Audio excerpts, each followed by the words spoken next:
For decades, putting up a wall looked like one distinct job, lifting heavy gypsum board and securing it to studs.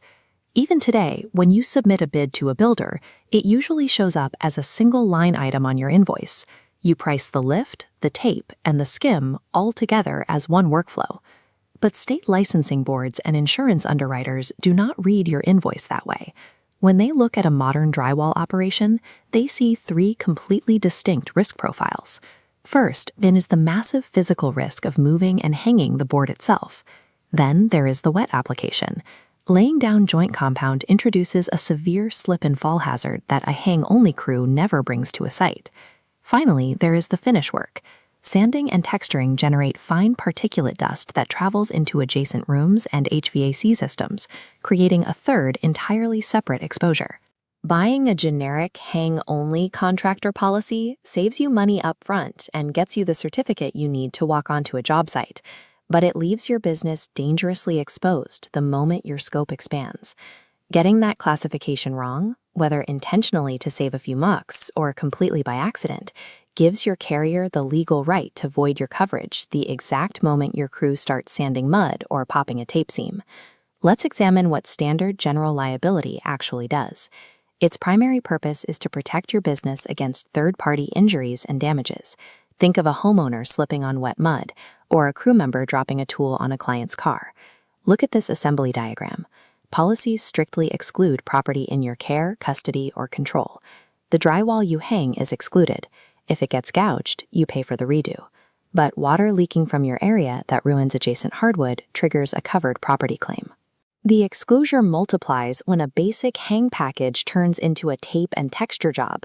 Upgrading a room to a level 5 skim coat introduces a totally different liability. Site sanding puts fine silica dust into the air. Insurance underwriters frequently classify that airborne dust as a pollution event.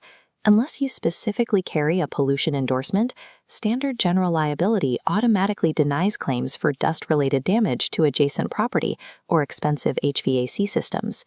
Then there is the risk you leave behind. If a tape seam cracks in October from a room you finished in July, that falls under completed operations. Standard general liability is designed to protect against immediate accidents that happen while you are actively working. It is not built for long-term workmanship failures or airborne dust.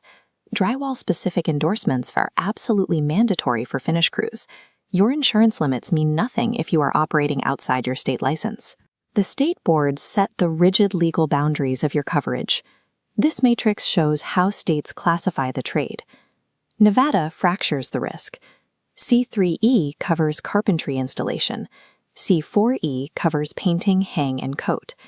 If you hold a C-4C card, you are strictly limited to taping.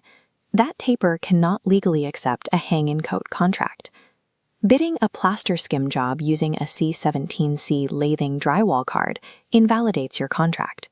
Operating out of class gives your insurer a direct legal path to deny your claim. Utah takes a completely different path.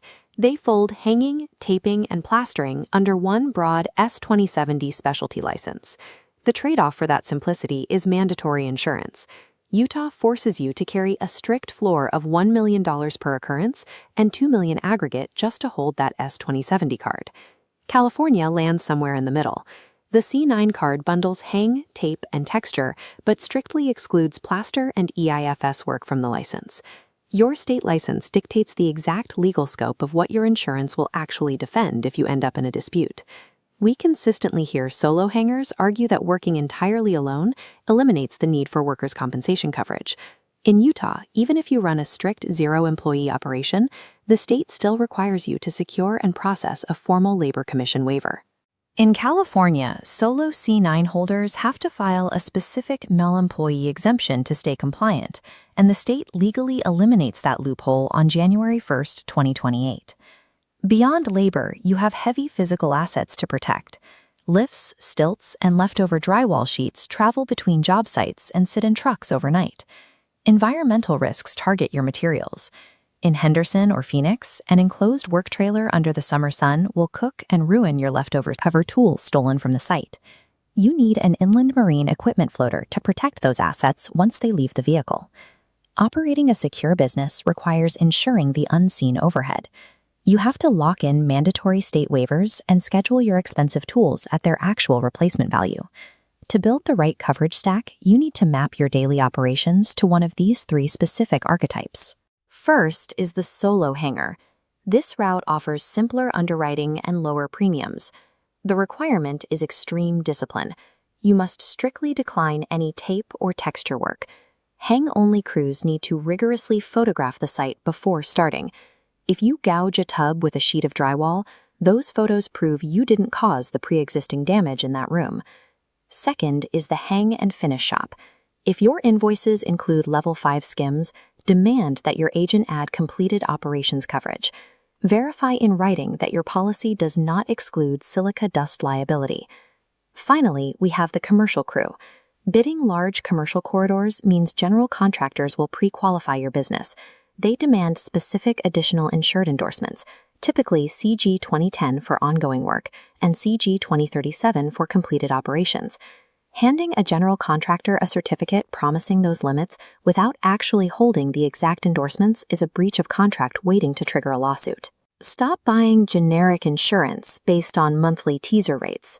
Write your specific finish level into your invoice.